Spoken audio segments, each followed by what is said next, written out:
Today we're celebrating the heritage of the St. Croix and Chippewa Indians of Wisconsin by unveiling the latest dual language road signs.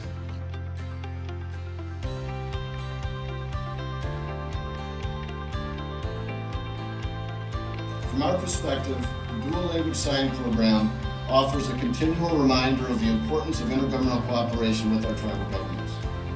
This is a good way to celebrate that with our youth and our elders, to appreciate our elders and to teach our young ones that, it's okay to have dual language signs in our community.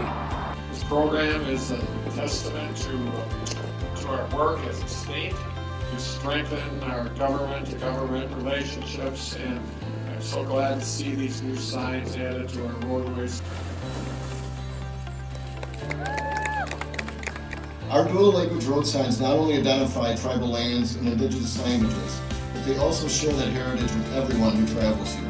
I'm so glad to see these new signs added to our roadways so that motorists can have a greater awareness and appreciation of the St. Croix tribal lands, language, and heritage.